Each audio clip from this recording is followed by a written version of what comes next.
الحمد لله الذي وفق من شاء من عباده لتحصيل المكاسب والأجور، وجعل شغلهم بتحقيق الإيمان والعمل الصالح تجارة لن تبور. وأشهد أن لا إله إلا الله وحده لا شريك له، وأشهد أن محمدا عبده ورسوله الداعي إلى رضوانه والناهي عن الوقوع في زخارف دار الغرور.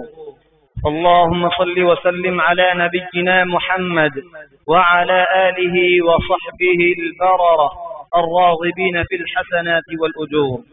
أما بعد، فاتقوا الله عباد الله، واجتهدوا في الأعمال الصالحات، واغتنموا العمر قبل الممات، واستغلوا المواسم الفاضلة قبل الفوات، فإن أحدنا لا يدري أيدركها بعد عامه هذا أم يكون من الأموات. معاشر المسلمين، إننا في نفحات ونسمات أيام جليلة فاضلة مباركة، هي أعظم أيام السنة وأفضلها. إنها العشر الأول من شهر ذي الحجة، أحد الأشهر الأربعة الحرم، وقد نوه الله تعالى في كتابه العزيز بشأنها وفضلها، وأقسم بها قائلا: والفجر وليال عشر. وإنها أيام معلومات لذكر الله سبحانه، فقال عز اسمه: ويذكر اسم الله في أيام معلومات. ولقد أعلى النبي صلى الله عليه وسلم أمرها وأكبرها وأظهرها، فصح عنه صلى الله عليه وسلم أنه قال: ما من أيام العمل الصالح فيهن أحب إلى الله من هذه الأيام العشر. فقالوا: يا رسول الله، ولا الجهاد في سبيل الله؟ فقال: ولا الجهاد في سبيل الله إلا رجل خرج بنفسه وماله فلم يرجع من ذلك بشيء. وعن ابن عمر رضي الله عنهما قال: قال رسول الله صلى الله عليه وسلم: ما من أيام أعظم عند الله سبحانه ولا أحب إليه العمل فيهن من هذه الأيام العشر، فأكثروا فيهن من التهليل والتكبير والتحميد. رواه أحمد.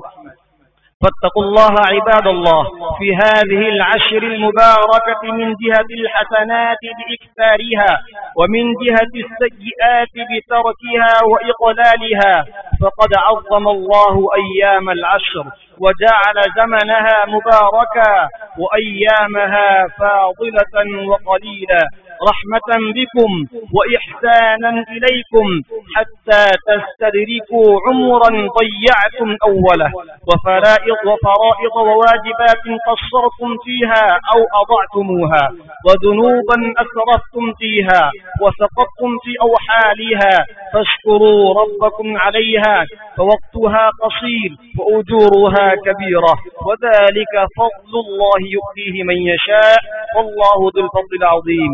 معاشر الإخوة، فلنحرص في عشر ذي الحجة على كل ما نقدر عليه من عمل صالح، من الاجتهاد في قيام الليل وتلاوة القرآن والصوم وبذل الصدقات وغيرها من القربات والطاعات.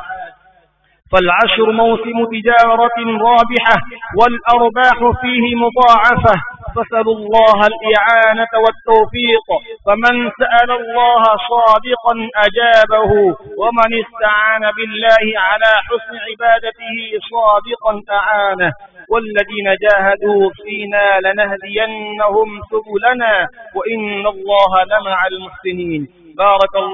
بارك الله لي ولكم في الكتاب والسنة، ونفعني وإياكم بما فيهما من الآي والذكر والحكمة، فأستغفر الله لي ولكم فاستغفروه إنه هو الغفور الرحيم.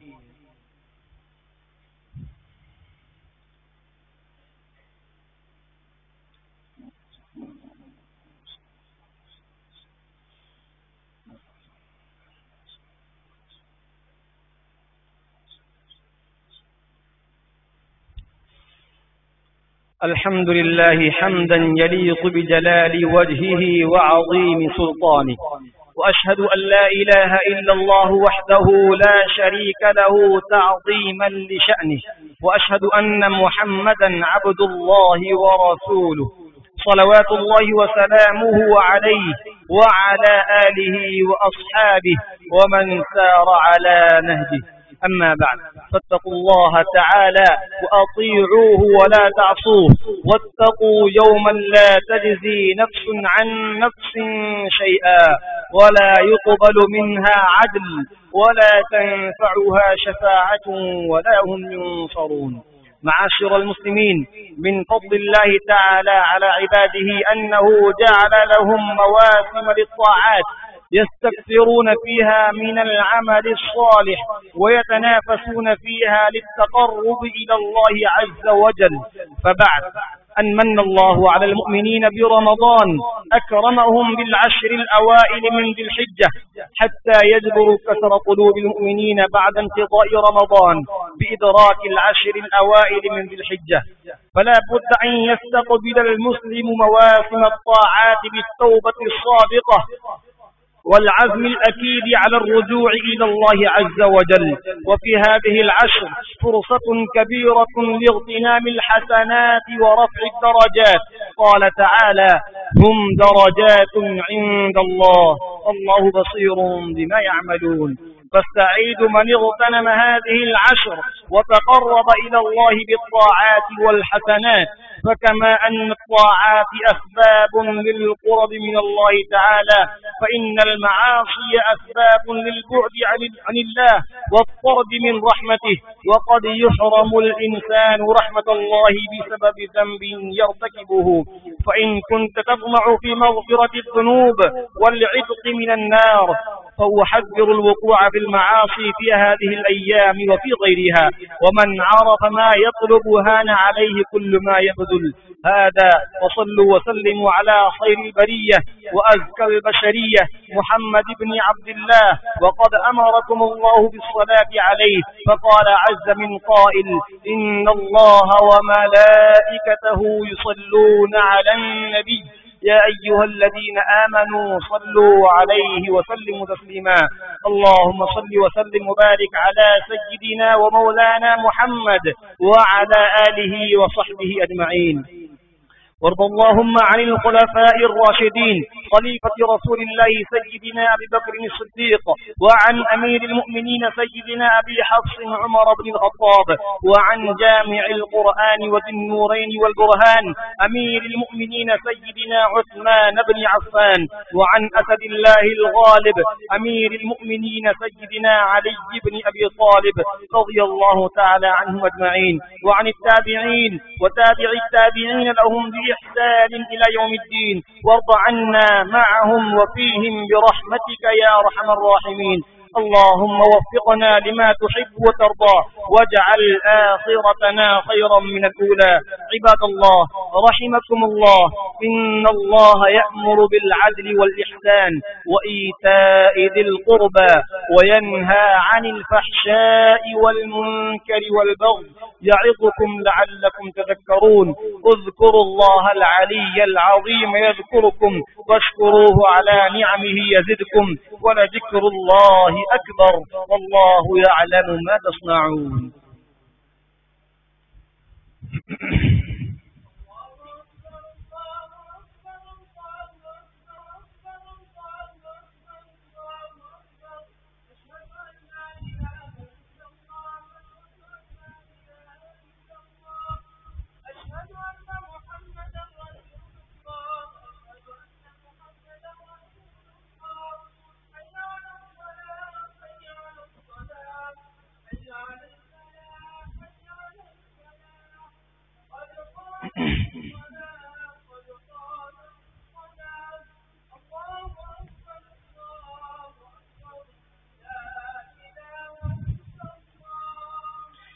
सफ़ों को दुरुस्त कर लें, जो जगह खाली हो उसको पूर्ण करें। अल्लाहु अकबर।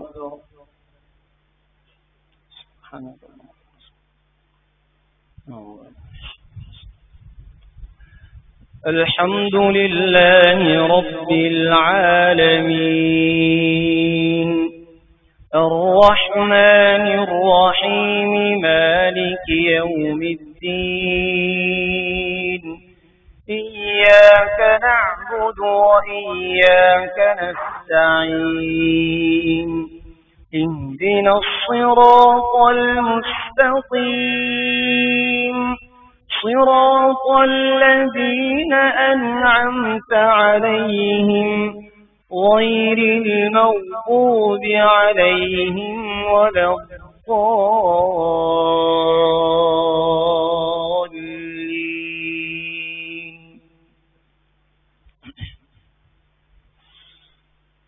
سبح اسم ربك الأعلى الذي خلق فسوى والذي قدر فهدى والذي أخرج المرعى فجعله غثاء أحوى سنقرئك فلا تنسى إلا ما شاء الله إنه يعلم الجهر وما يخفى ونيسرك لليسرى فذكر إن نفعت الذكرى سيذكر من يخشى ويتجنبها الأشقى الذي يصلى النار الكبرى ثم لا يموت فيها ولا يحيا قد أفلح من تزكى وذكر اسم ربه فصلى بل تؤثرون الحياة الدنيا والآخرة خير وأبقى إن هذا لفي الصحف الأولى صحف إبراهيم وموسى. الله أكبر. سبحان الله سبحان الله سبحان الله سبحان الله. سمع الله لمن حمده. الله أكبر.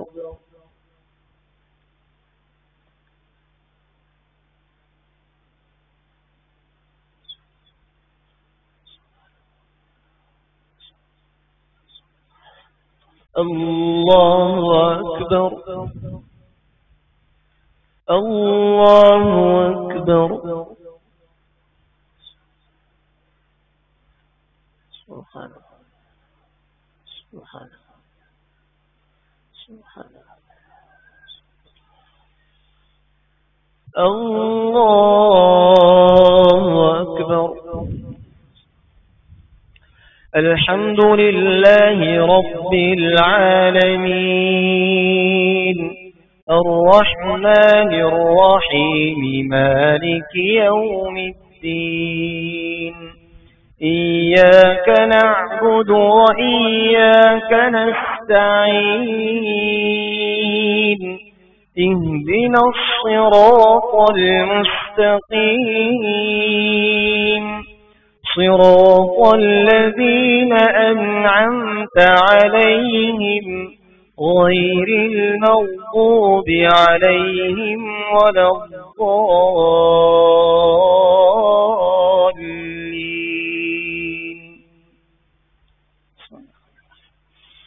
والفجر وليال عشر والشفع والوتر والليل إذا يسر هل في ذلك قسم لذي حجر ألم تر كيف فعل ربك بعاد إرم ذات العماد التي لم يخلق مثلها في البلاد وثمود الذين جابوا الصخر بالواد وفرعون ذي الأوتاد الذين طغوا في البلاد فأكثروا فيها الفساد فصب عليهم ربك سوط عذاب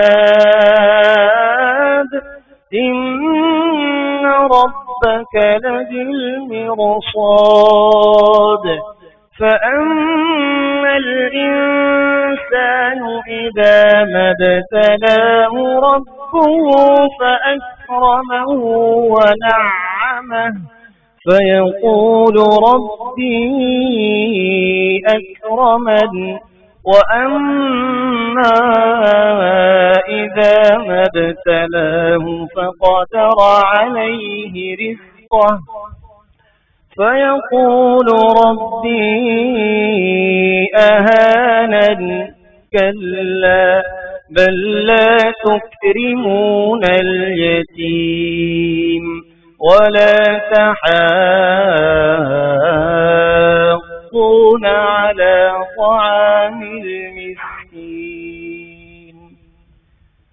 الله أكبر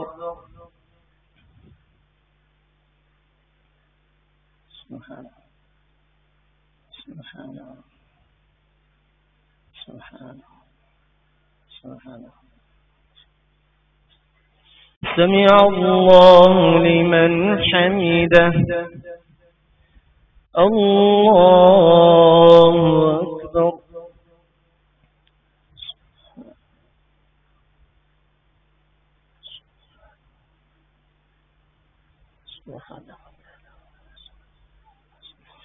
الله أكبر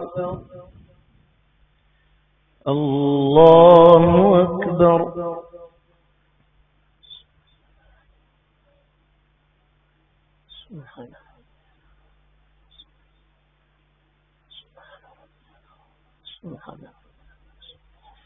الله أكبر